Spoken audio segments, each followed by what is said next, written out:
You're watching Daytime Chicago. Dr. Richard Berger is a world-renowned orthopedic surgeon known for his minimally invasive hip and knee replacement that doesn't cut muscles, ligaments, or tendons, giving you a quick and effective recovery. When environmental artist and author Margot McMahon needed a hip surgery to get back to doing what she loved, she knew who to call. I spoke to them to find out how she got back on her feet. Athletes, celebrities, artists seek you out for your specialties with your hip and knee replacement surgical abilities and capabilities.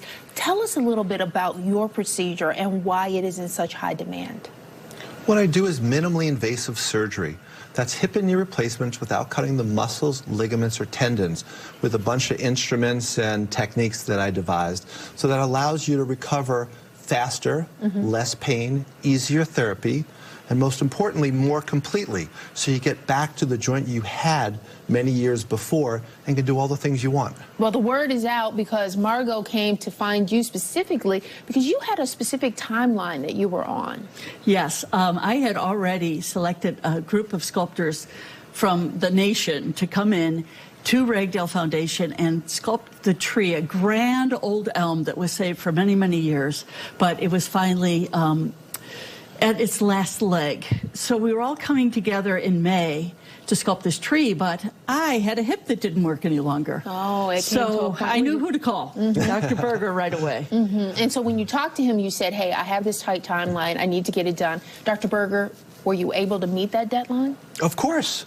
We're here to help. We're here to help, no matter what. So people come to me, they want a quick recovery, they want to get back to their life, whether they want to get back to sculpting trees or running triathlons or just taking a dog for a walk. I want to do that for them quickly. And you had your surgery when? March 5th. And you were up in some heavy equipment by what? Well, May? we were carving the tree by Memorial Day. Okay. We were carving the tree by Memorial Day, and we worked May through June for sculpting this tree. How did it feel climbing in and out of the heavy equipment, doing all the work you needed to do in order to achieve this feat of carving the tree? So my concern, of course, going into a scaffold with a chainsaw, even with the gear, was balance.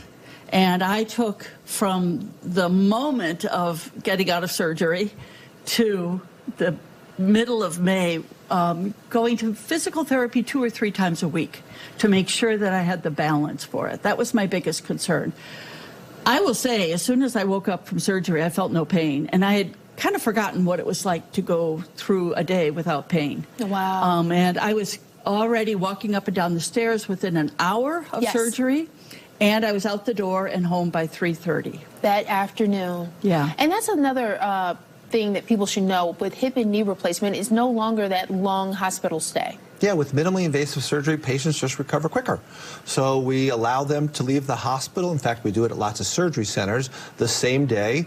Margot came in walking with walking sticks, couldn't get out of bed, couldn't do anything without walking sticks. A couple hours later, she's up and walking with no pain, with no walking sticks.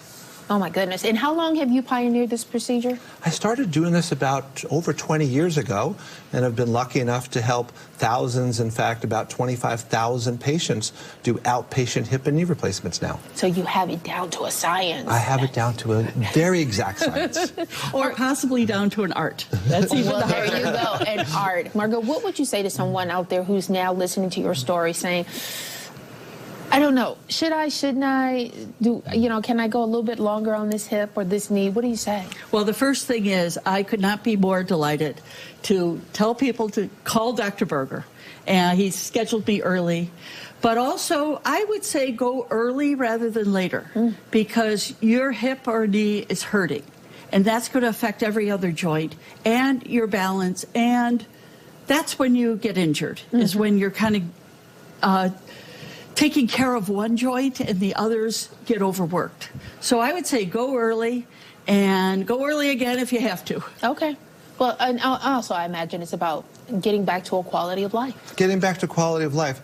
Most people wait too long. They come back at a week or 2 or 3 and say, why did I wait so long? Thank you for my life back.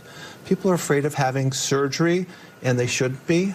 With this minimally invasive surgery, There's very little pain, very little downtime, and you can take your life back. Dr. Berger, some people are not in a position that they can actually come in and see you, and you offer a telehealth option? We do. It's called the BEST procedure. It stands for Berger Elective Surgery with Telemedicine. And we can see you in the office or we can see you on the computer. We can schedule everything, see you whether you need surgery, what to do about it, and do everything prior to surgery. Still have to come and see us to get the surgery. Yes. But we can do everything before and then everything after. You can do convenience of your own home. That's amazing. To make an appointment or to find out more about Berger Elective Surgical and Telemedicine, visit outpatienthipandknee.com or call the number on your screen. You can also follow Dr. Richard Berger on his social media. His handles are right there on your screen.